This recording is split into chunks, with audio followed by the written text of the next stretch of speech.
Hey, we are talking books. You know, I love a good book, and you know, I love music, and you know, I love radio. So, the man that I'm talking to right now, I can't believe that we've never physically been in the same room together. Maybe we have. Maybe we have. That's very true. That's very possible. Absolutely. So, Mhm. let me introduce my guest for ABC. It is T.C. Tompkins. Sir, how are you? I am fantastic. How are you this Um, evening or afternoon in London? okay, so I'm afternoon, you're morning. Right. It is 8:30 a.m. here in Texas. All right. Well, it is 2:30 p.m. here in London.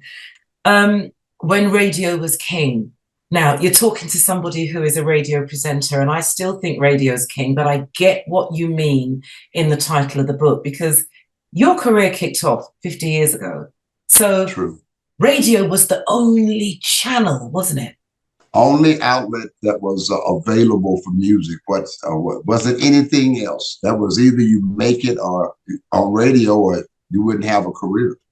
And your mission or your job was to craft the careers of people who came through the door. So you either said, yes, this is going to work. No, this isn't going to work. And then you would piece things together and craft these careers, wouldn't you?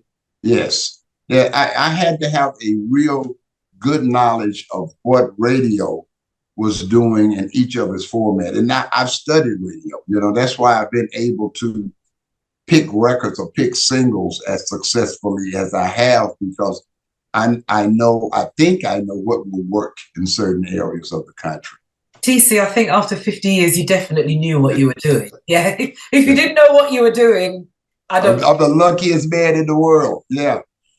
And gifted as well. You have to have a gift to do this. So look, Indeed. let's start from the beginning. You worked at Stax, didn't you?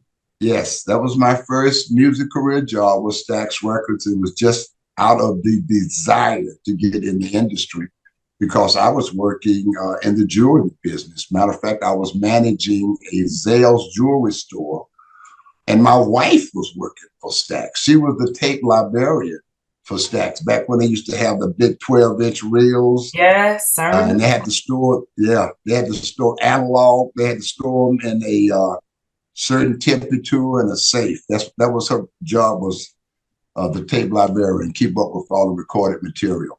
So tell me what your initial job was when you went to Stax.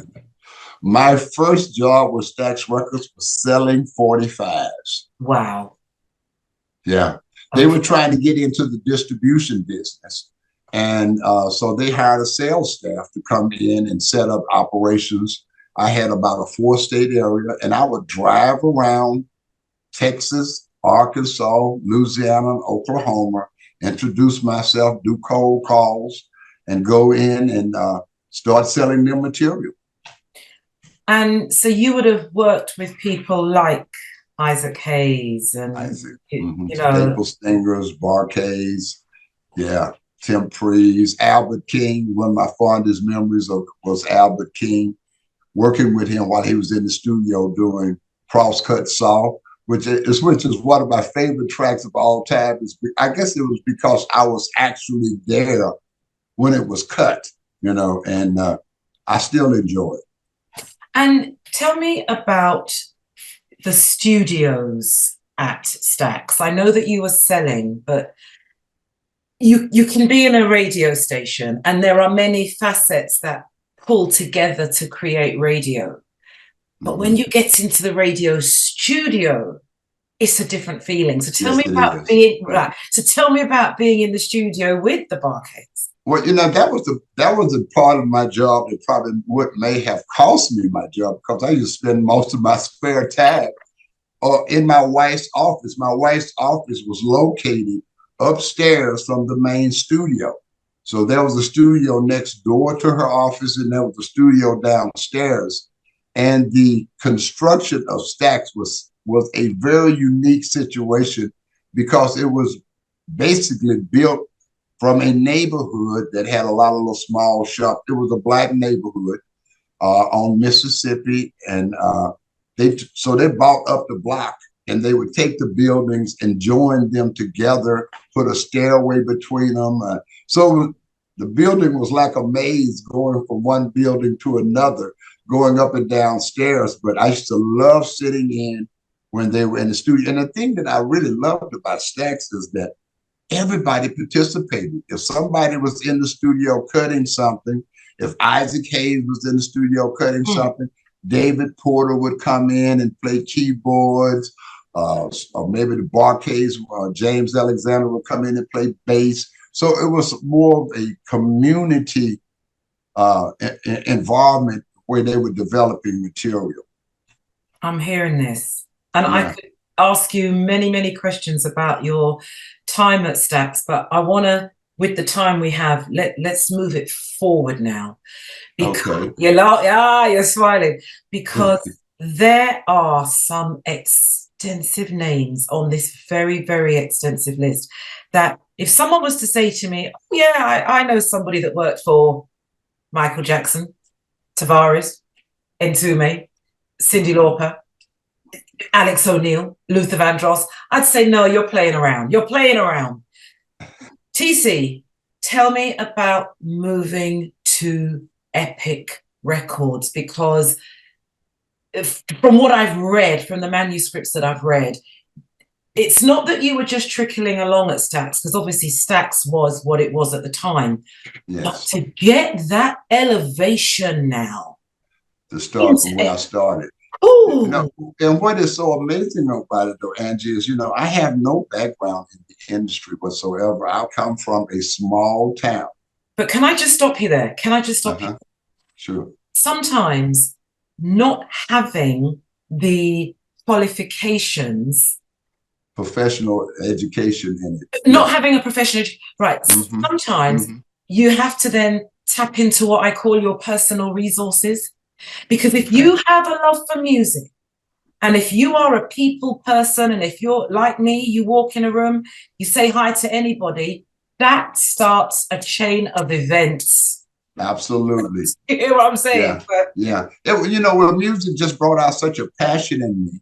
And it was the only thing, and you say you've read the manuscript, I know you have it. In my youth, I was just really didn't have any direction on what I wanted to do. You know, I was always a good student and in the top 10 of my class and stuff like that, but I just didn't know what I wanted to do with my life. And as odd as it may seem, I was in Vietnam when I discovered that that is what I wanted to do, because our only link to the outside world was Stars and Stripes Radio. Wow. And they used to play Stars and Stripes Radio, to play all the hits, all the R&B hits and things. And I used to just love to listen to Stars and Stripes Radio. And one night in a tent, when all the guys were getting together, we were talking about, what are you going to do when you get back to the world? And I just stated, I want to be in the music business. That's what I really passionately want to do. But back to what you were asking me, after I got at Stax, I kind of saw the handwriting on the wall that Stax would not be in operations too much longer. There was a great, it was a great creative place. It wasn't a very business savvy place as far as I could see.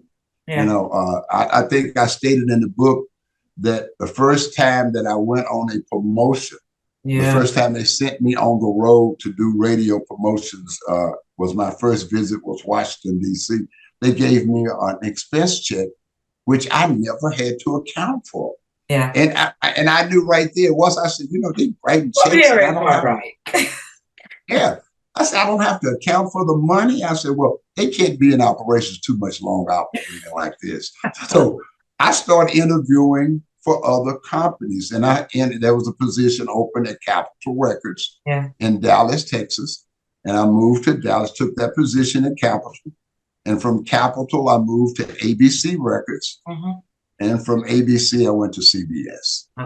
And then Epic, because CBS had Epic in Columbia. Yeah, because there was a time when each record company had its own identity, but then we moved into a kind of an arena where an umbrella company, you would find a lot of smaller record companies under that umbrella.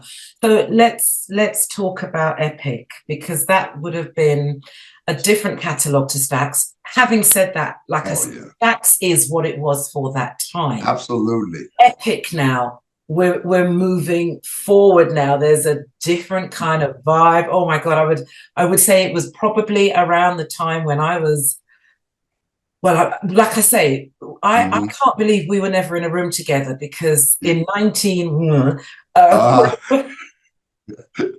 when I was a producer, you know, Okay. when Luther Vandross came into Capital Radio and Alex O'Neill and Gloria Estefan, you know, there were times, obviously, all my babies. Yeah. well, all the UK companies would have dealt with these artists, but a US member of Epic had to have brought them in. So what was your first project at Epic? When I first took over for Epic, it was in '79. Okay. I went to New York as national director for Epic in '78. But Epic really didn't start coming into its own until around '79. They changed a lot of management. We brought in some new A&R people. And I was just so eager and ambitious, very ambitious person back then in my early 20s. And first project that I actually got hold to and sunk my teeth in was SOS Band. That was the first project that I found that I thought was a smash as soon as I heard it. And you know, I tell people this all the time. I had a big fight with that record, not a physical fight, but radio just wasn't hip to that sound at that time. It was something new. It was a new producer. It was a new sound for SOS Band. And a lot of the major programmers were late on the record, but I drove that record home. I beat people up out that record. So platinum. Yeah, we went platinum on that album and single. It must have been a task. And I always say anything easily acquired can be easily lost. So the fact that you had to fight for SOS, the fact that you had to fight for a time when I would say Black music probably wasn't heard on mainstream radio. There was this introduction of what I call radio soul. So, you know, I love Kool and the Gang, Summer Madness, but for radio, it was Ladies Night. It was Let's Celebrate. Do you see what I'm saying? Absolutely. To get these songs on the radio, when you say you had to fight, give me some examples. And I know there's a UK artist. We're going to talk about her in a moment. Oh yeah. Well, SOS Band was I was just coming out of Chicago when that project came out. I was regional in Chicago and had got promoted to national. So when I got there, it was on Clarence Avant's label. Taboo was Clarence Avant's label, and SOS Band was on it. And when I got to New York and started making the marketing meetings and telling people about what was happening on the streets, there were areas of the country where this record was just, as soon as you put it on the radio, it would just blow up. And it is very rare that you get that type of reaction on a new artist immediately. You know, it usually takes a lot of rotation, a lot of repetition, you know, a lot of for people to finally realize what they're listening to, because people usually don't hear a record for the first 2 to 3 times they hear it. Do you think it was partly to do with the fact as well that people were thirsting for something different, some soul music? Maybe you know what? Back in that era, though, Angie, I believe that there was a much wider variety of Black music and urban music or contemporary music than there is now. You know, you had a wide range of sounds. You know, a wide range of Rufus and Chaka Khan. Oh yeah. You know, okay, so SOS Band and Alexander O'Neill, and it was just, and then see Jimmy Jam and Terry Lewis was just coming into play. Okay, let's stick a pin there. Let's just stick a pin there, because I just want to go down just some because when you sent me this list, and like I say, I've gone through the book and I'm like, this man must have been, did you ever sleep? I mean, this must have been not when I was on the road. But I mean, you know what? I know you being a music person, you can understand the excitement and the adrenaline that you get when I first listen to something that I feel is going to be a huge record, or I can feel or see that it's going to be successful. It just excites me. I love that. I mean, it's like drugs to me. I love it. But I do say that music is a legal drug. It puts you on a high, and you know that it's not dangerous. No, it's just I love the most beautiful I just drug. love it. Let's talk about Minnie Riperton. You know what? I that's one artist that I really hate that I really didn't get a chance to spend a lot of time to. I just admired her and admired her so much. Yeah. Yeah. I was in Chicago working as regional when I first met her. She was on Columbia, and she came in and did some dates, and I worked with her on some shows and did a little mini tour with her. But she was just a sweetheart person to work with. You know, just an angel, real sweet disposition, and a good person. Always spoke at the same level. You know, I admire that in someone that can always speak at the same level, same tone, and you would never believe how strong her vocals were from just speaking to her. That she could just stand flat-footed and hit all these different ranges. Amazing. It would just blow my mind.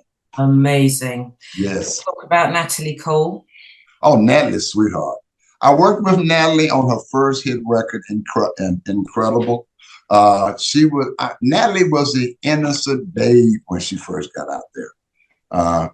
Natalie was easily influenced. Oh.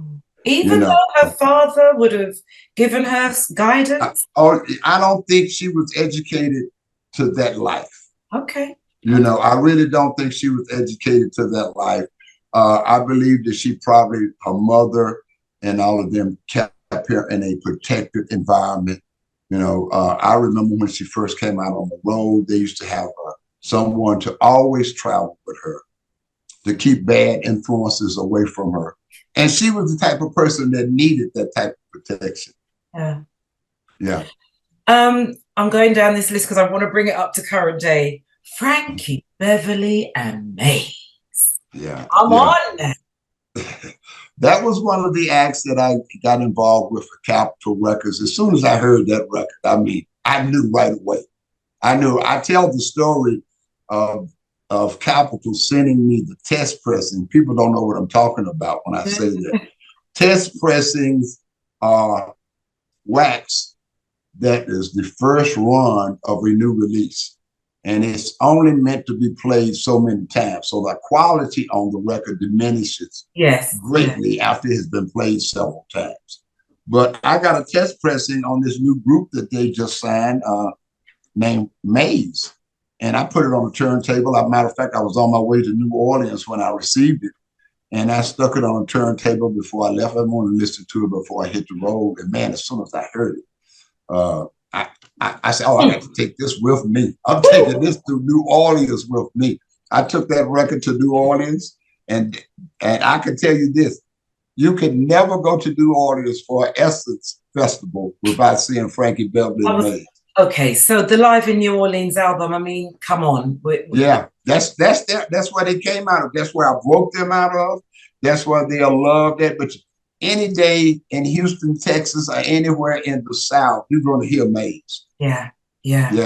That Live in New Orleans album, and so many songs. I mean, when it comes to Frankie's voice, for me, I'm not even going to say what my favorite is, but for me, when I go to the gym, I listen to Golden Time of Day. Oh yeah, that was a record. That was the first one. Golden Time of Day. And Frankie, correct me if I'm wrong, he had a very good friendship with Marvin, did he not? Well, you know what? That's how they ended up on Capitol. Secret be told, they were after Marvin.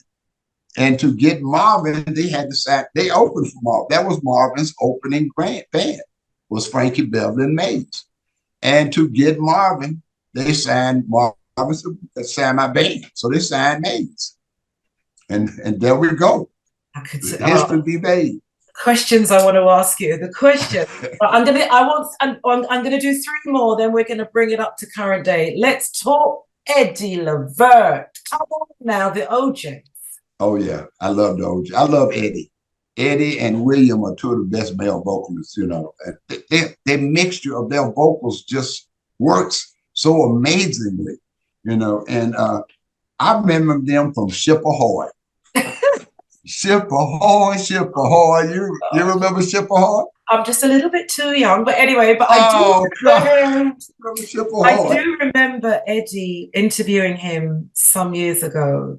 Mhm. And he was, I believe it was, now was it Backstabbers that they first You know, in my record that I really got in, one got was on? Me and My Baby Cried Together.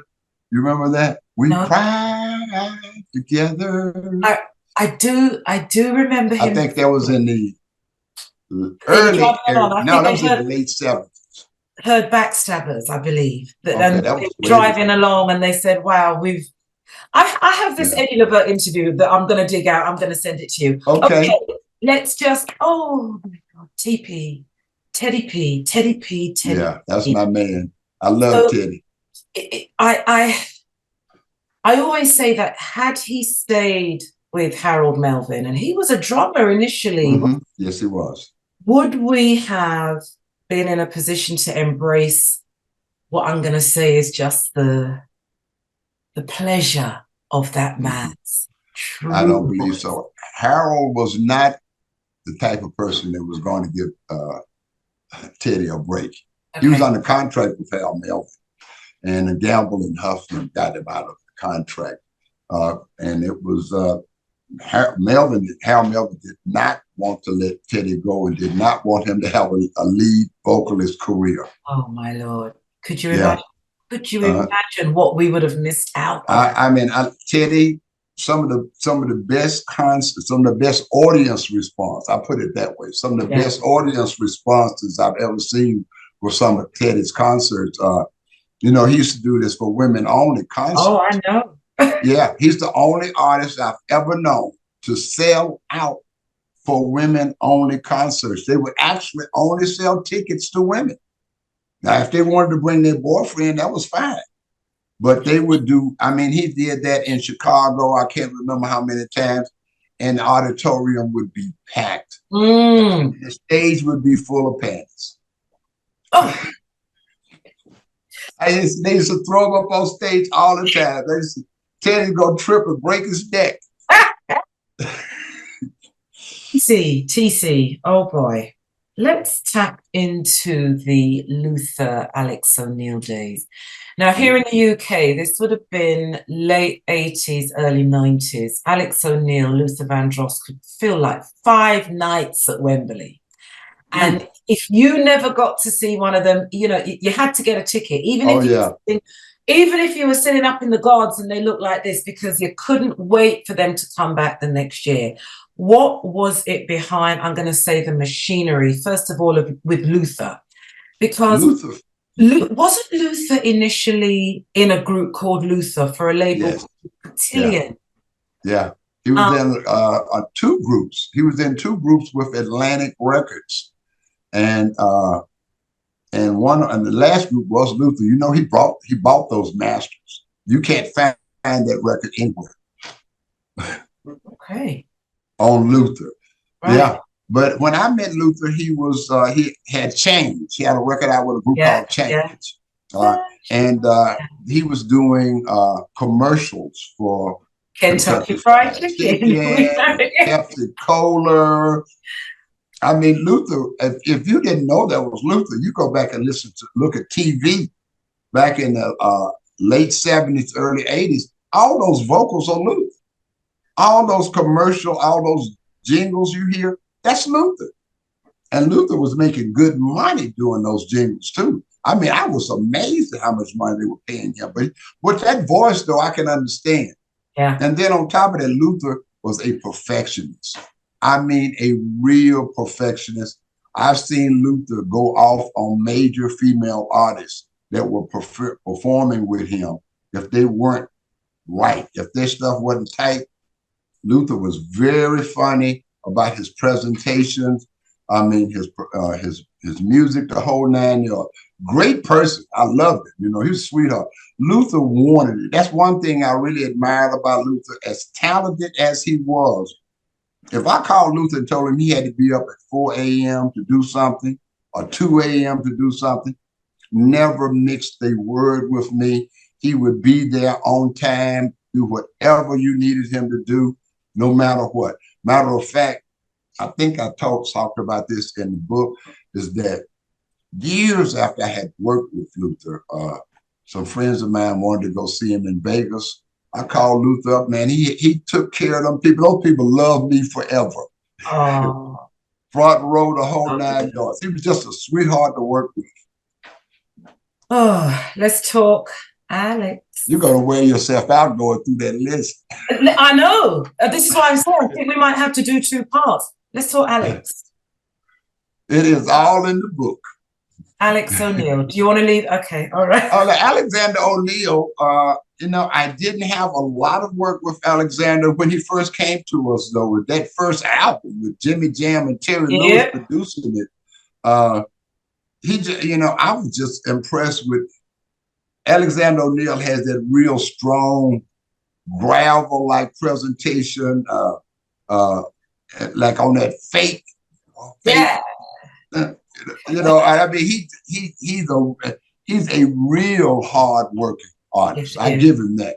He's a real hard worker, and you get your money's worth when you see him perform. Oh, I've worked with him. I've put him on stage. Oh yeah, he don't play on stage. It's something else. One of the things about this list, I mean, we've not touched on Phyllis Hyman. We've not touched on Tina Marie. One of the things that I find it's kind of bittersweet. I'm looking at this list and I'm going, wow. But a lot of these people are no longer here. And they were taken, in my opinion, quite early. Yes, yes. So you see their careers getting to a certain level, and maybe just when they're about to pounce off, just when they're about to jump, just when something phenomenal is about to happen, we lose them. Yeah. You know, I never understood losing Phyllis because she took her own life, which I mean, just a gorgeous woman. But what I couldn't understand, TC, I'd read something about in a book called Soulful Divas that Phyllis, beautiful, tall. What was she, about 6 foot? 6 feet tall. Beautiful, absolutely.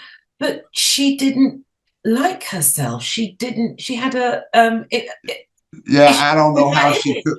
I don't know how she could have, but she did have a self-image problem. I mean, and just gorgeous, just a beautiful woman. But you know, if you are a certain stature and a certain demeanor, because Phyllis wasn't a prissy, you know, sheltered type of person. She was a very outgoing woman, spoke her mind, you know, a whole bunch of fun to be around, you know, because she was very quick and very witty. And you know, talk about anything. You could not bring up a subject that would embarrass Phyllis. So she was just a great person. I loved her. I mean, I met her first time backstage when she was performing in Wisconsin, in Milwaukee. She was in Milwaukee. I was up there with another act, and I met her backstage, and we just hit it off. We hit it off right away. I just hate I didn't get a chance to work with her. I would have loved to work with Phyllis, you know, but I didn't get a chance to work with her. And she was on Philly International for a while. And it had to be before I got to New York, because matter of fact, I saw her, I think the same week that she committed suicide. I was at a party in New York. At a party in New York with my boss, Paris. Paris and I was at this party, and we saw her. I think she had just gotten divorced when we saw her, because she seemed like she had a hard time finding romance, which I couldn't understand, you know, as attractive as she was, you know. But you never know what's going on. No. People's lives. There's a song by Darryl Coley, gospel singer. He says, when the music stops and when the band goes home, Gotta sing the life Yeah, I live about in my song. that's very true. Very true. Yeah, that messed with me. I just couldn't understand that. You know, somebody so happy, seems so happy-go-lucky on the outside, you know, but Hurting so much. evidently it wasn't the case.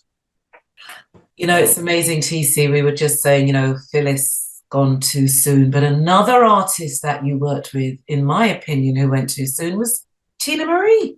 Yeah, yeah. I think she was wasn't she in her 50s when she She passed? was 54, Yeah. according Those to her. 50s are dangerous, man. I mean, we lose a lot of them there. You know, the Tina came to us from Motown, and I met Tina on an odd situation. Now there is some politics attached to Tina, but you will have to read the book to get that Yeah. portion. Yeah. Okay. Did she like you? I got the impression she liked you. We hit it off right away. Okay, We hit it off right away, even though like I say in the book, there were some other elements that involved our relationship.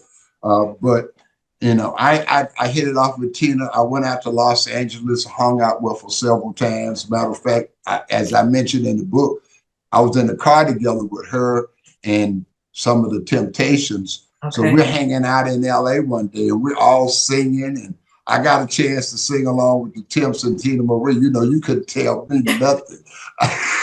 Yeah, even though it was in a car, that was good enough for me. Okay. But I was in the studio with her when she cut Lover Girl and made some suggestions on the track. And we hit it off real good. I love Tina. She was just really about her music, you know. And she was any artist that I found that's involved with the creative process, not somebody that just walks in and sings a track.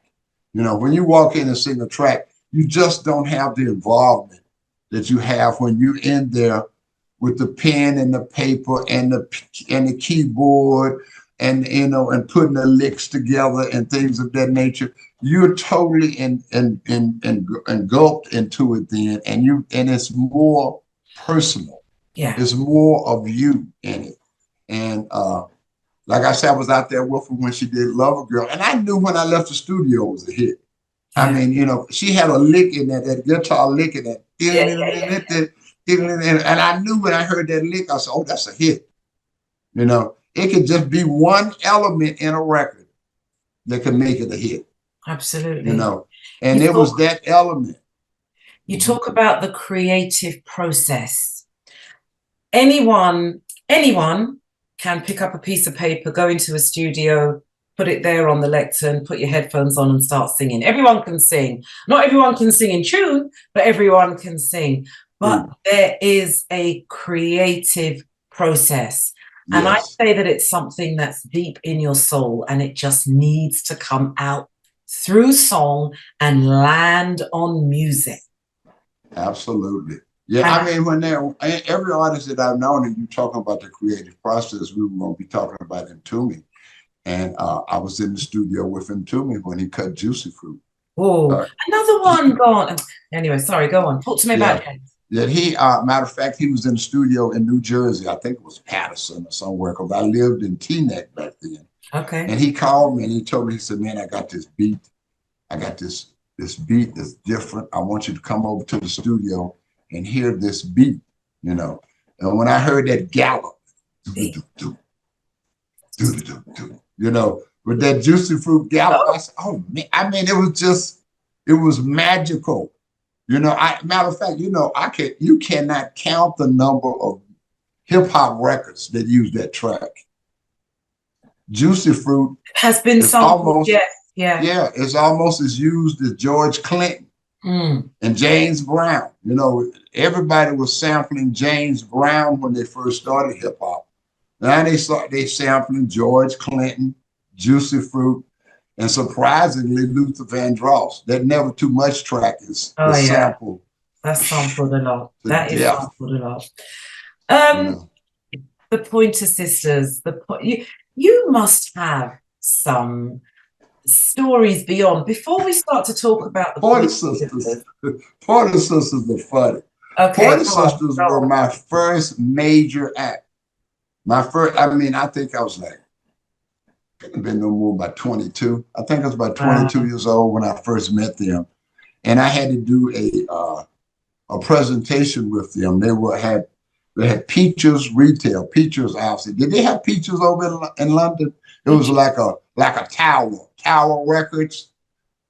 You know, the Okay, Tower. retail. We had Tower Records. Yes. Yeah, you had Yeah. Tower Records over there, and they had Tower Records in the States, and they had Peaches, which was another big chain like Tower. Okay. And they were doing a ceremony. We were going to put all the major artists' feet in cement in front of the store. And the Pointer Sisters did a cement. I think it's in the book, pictures in the book, where Yeah. they did their feet in the concrete. And I can tell you, when I first picked them up, they picked on me because they knew I was a young kid, you know, and they all flirted with me and all rubbed on me, touched on me, you know, just scared me to death. I was so afraid of messing up, but they were beautiful to work with, a lot of fun, but they had tons of fun with me because they could tell I was green as grass. Yeah, did not have a clue. I mean, as well as being amazing singers, for me, if I want to see the Pointer Sisters, I go to, well, I've got the film Car Wash with Richard Pryor. Yeah, believe in something. Yeah. You know, TC, there's been what I would say is Motown dominating Black music of the 60s. We had, say, Philly was my 70s jam. I can remember. Yeah, Gamble and Huff. Yeah, there I you worked go. with Gamble and Huff. Yeah, loved them. Some of the best R&B producers in the world. Amazing, amazing. Yeah. Then we had what I would call, here in the UK, we had Brit Funk, and we also had what I would call the influx of radio soul. As I was saying to you earlier, I love Summer Madness by Kool and the Gang, but on the radio, it was Ladies' Night. I love Bad Boy Having a Party by Luther, but on the radio, it was never too much. And then that was what I would say really took charge in the 80s. 90s, this R&B sound just started. Oh yeah, yeah. And I believe it was an era. It was an era in the 90s that the R&B sound was just everywhere. Groups were everywhere. Yes. I got a taste of that because I handled Teddy Riley. Okay. I signed Teddy. If you want to talk about Teddy, I met Teddy when he was 15 years old. Wow. In Harlem. Gene Griffin brought me a cassette of a kid that he had a little group out of Harlem called Kids at Work. Okay. And as soon as I heard it, I said, oh man, this kid is serious. So I signed him while I was at CBS under Kids at Work.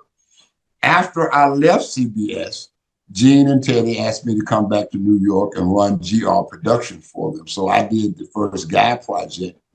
I did the first Today project and the Keith Sweat and the Heavy D. I worked all of that stuff that Teddy produced.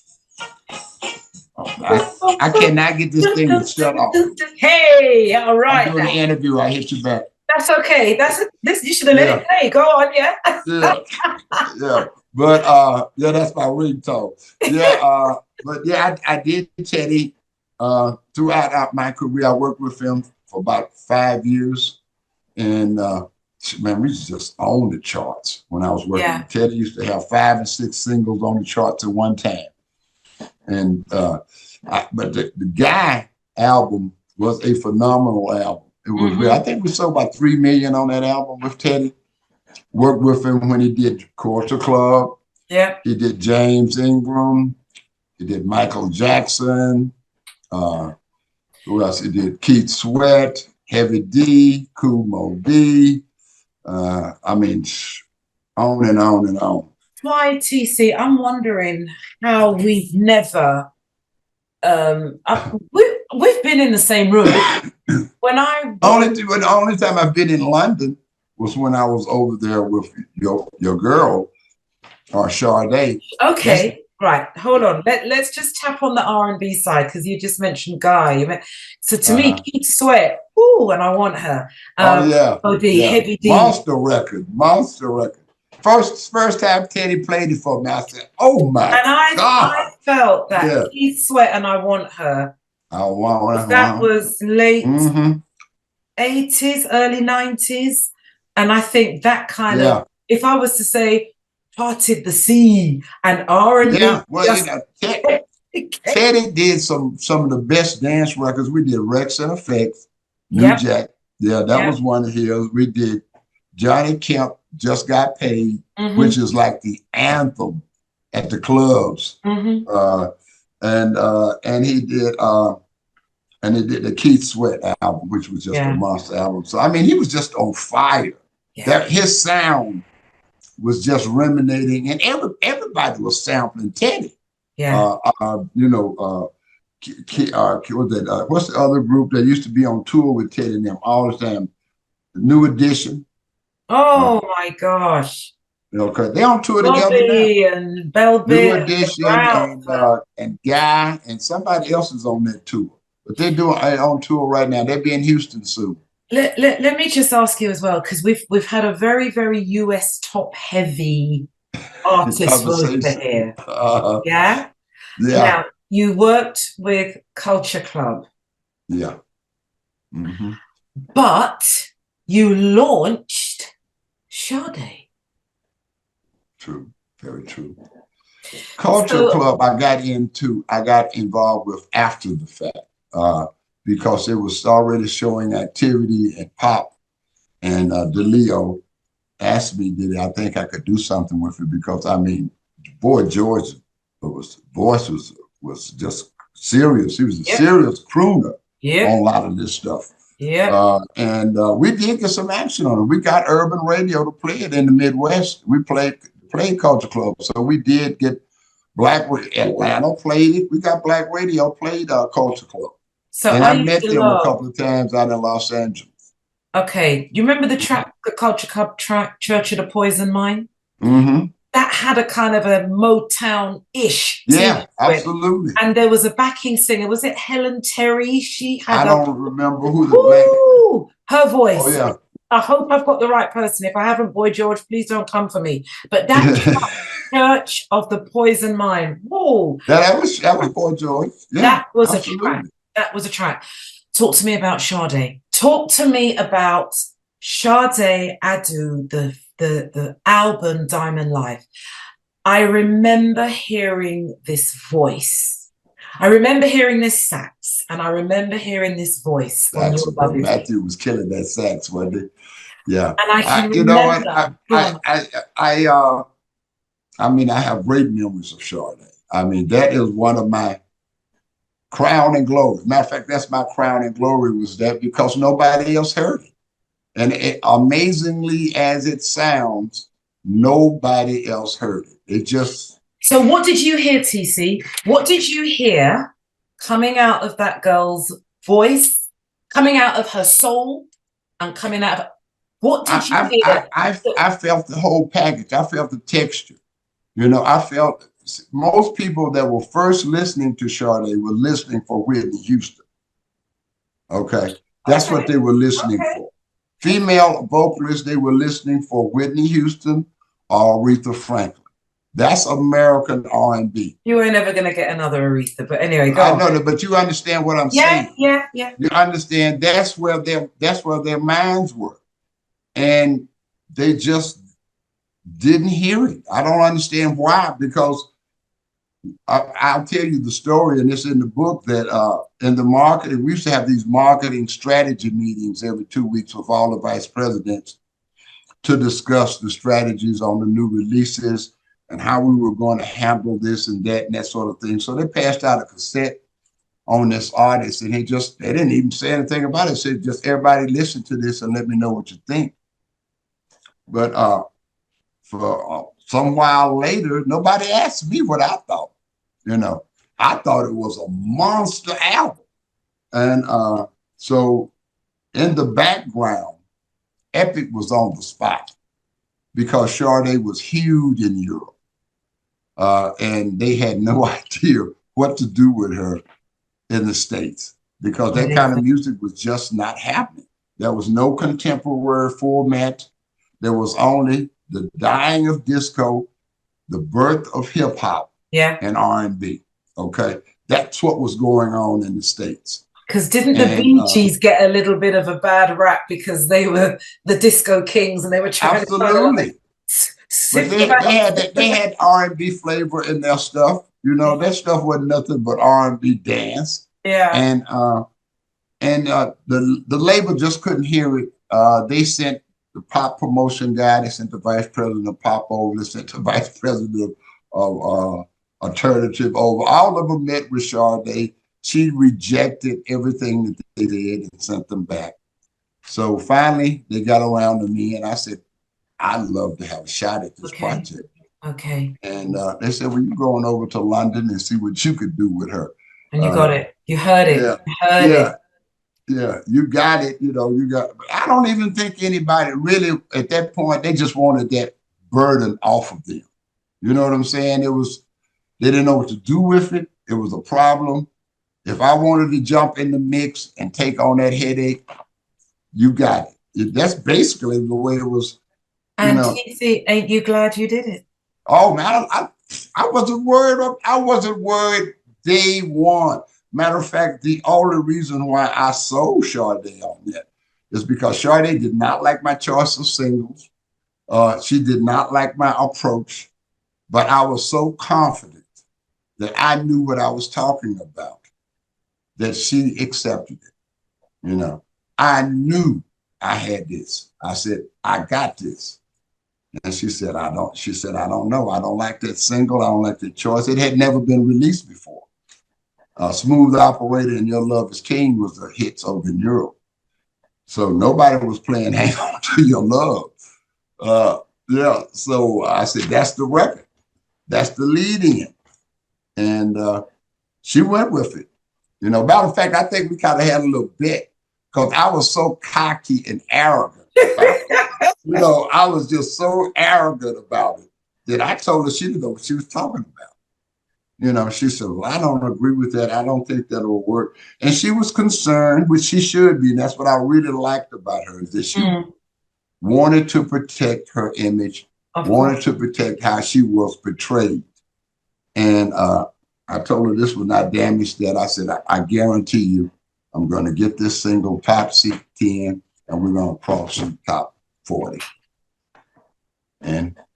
And there is a lot more to read about in the Sade story in the book.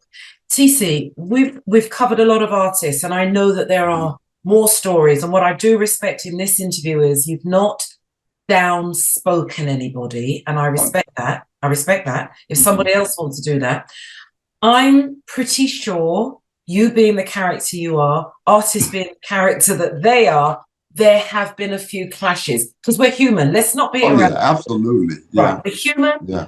You know, we are in the business of either making radio, playing radio, making hits. So of course, you know, we're going to rub noses every now and then. I mean, I do it nearly every day. Angie, my bumping heads would be more with the label. I never very seldom bumped heads with an artist. Right. I was more of an artist guy. You know what I mean? I'd get into the artist. I'd really get into the artist. I'd kind of soak some of them up, you know, and I felt like the adversary. You know, I always felt like the adversary. And in the label, you don't know, it's in the book how many fights I had to have with the label to make them money. You know, you have to fight with them about certain things to make things happen. And I respect that you've written that in a way that's not all their fault. It was, listen, I'm in this situation. I can absolutely. I can do this for the label. Give me a shot. It wasn't always met warmly, but you got your shot, and that's the important thing. Absolutely. I'm pretty sure, from what I've read, there's been not mistakes, but maybe times when you've had to perhaps double back, if that makes sense. Absolutely. I've put my foot in my mouth quite often. I'm world famous for that. And I, you know, the one thing about it, as I say in the book, you know, life will make you grow up whether you want to or not. Or not. Absolutely. Okay. Absolutely. Yeah. If you're going to be involved in life, unless you're just going to give up, you know, You have to grow. If you're going to try to accomplish something, you're going to bump heads with people. You're going to make certain people angry.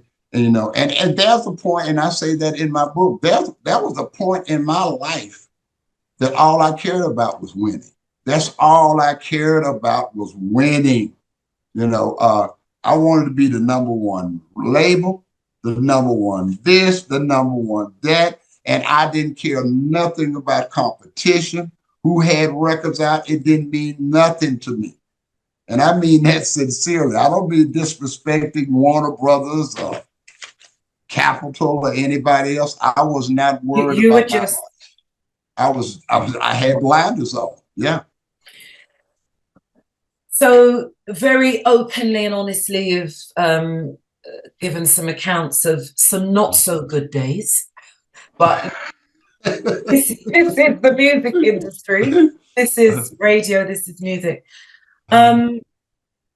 Your job must have changed with the influx of social media, because at one point the only way to become an artist was to be discovered by an executive. You then take your cassette or whatever to a label. The label then has that relationship with the radio station. But things have changed now, haven't they? Yes, it has. It has changed dramatically. I want you to notice something. I'm going to tell you something a lot of people haven't even realized yet, is that you'll look around and labels are not releasing as many new projects as they used to. Okay, because streaming has become such a payday for catalog, not for new material, for catalog, that they don't have to have the investment in new artists that they used to do. Now, there's a lot of new ways for new artists to happen, but as the media expands, it thins. Okay, whenever when you stretch anything, it thins. Yeah. You stretch a rubber band, it's not as strong when it was like this. When you stretch it out, you've got tons of media outlets. None of them have the punch that radio used to have. Not one entity has the punch that radio. Radio still has the punch in Europe. Now, I give it that. Radio still does. And you guys in Europe, I have to give you a little bit more into the music than we have. Now we've kind of lost our way in America. Which is a shame, because at one point we always looked to America, because we felt that was the holy grail of media, TV and radio. Oh yeah. PC, there is an artist who I know you feel very warmly about, that you didn't just work with, you were his friend, and that was Michael Jackson. Yeah, we became very close.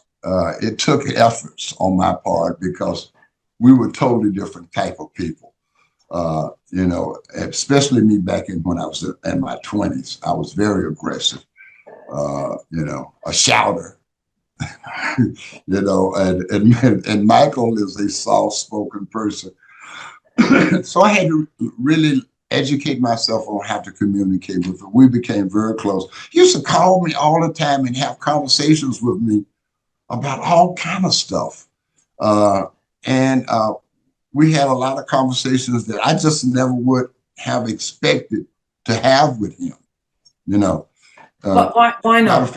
Why not? Why not? I beg your pardon? But why not? Why would you not expect to? Well, he was so offish in the beginning. You know, I mean, he wasn't offish. He just was very hard to get to communicate with you. But then surely, as the two of you worked together and got to know each other, you were probably that friendly ear that he needed. Yeah. You think about it, young boy. Yeah. Well, I said a lot of things to him that he didn't particularly like, but they were true, you know. And I never bit my tongue with him. I think he liked that, you know. Matter of fact, I had a chance to manage him and I didn't, you know. That's in the book.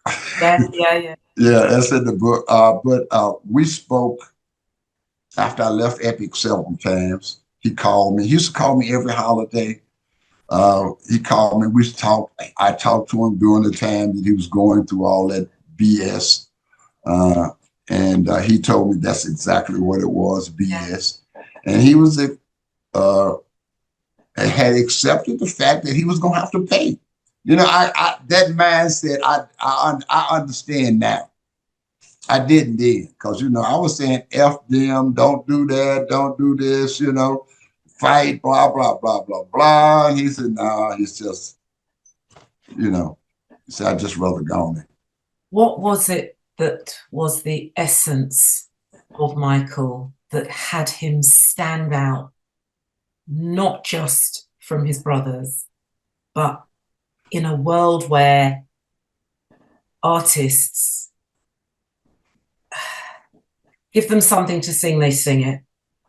Yeah. Well, you know, what did Michael have? Because he had something. Yeah. Well, I mean, first of all, he was very aware. People don't think he was, you know, but Michael was very aware of his surroundings, who he was, the whole 9 yards. He knew he was a black man, because I used to have that conversation with him all the time, you know, because I didn't like the way the label was treating him a lot of times. A lot of things that they were doing in the representation of him. Okay. I just didn't like, you know, and I tell it, you know, and you kind of took him under your wing as a bigger brother. I, you know, as much as I could. I mean, what can you tell Michael Jackson? You know, I mean, come on. What can you tell Michael Jackson?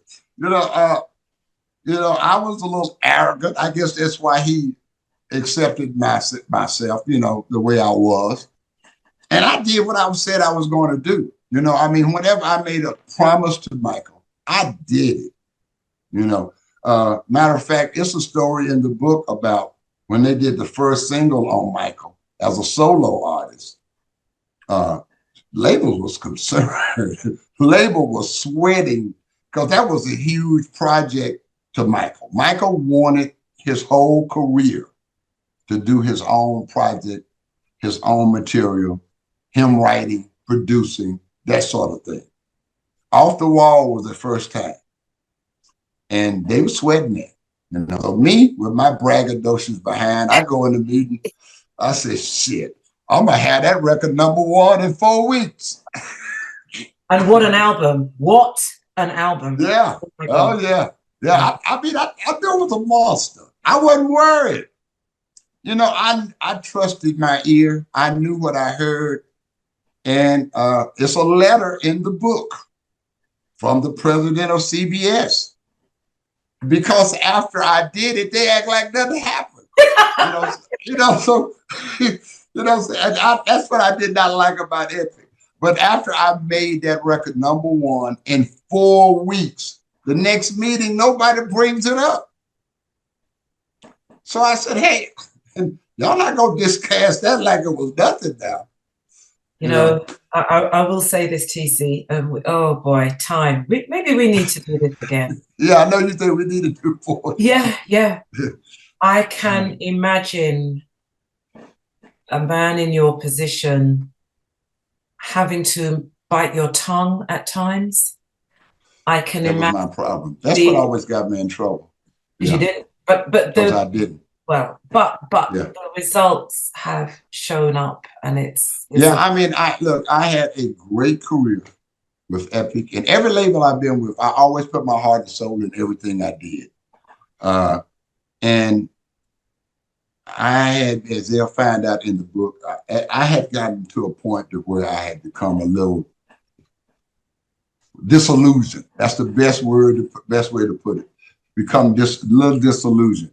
You know, I'm Magic Johnson. You know what I mean? I'm Magic Johnson.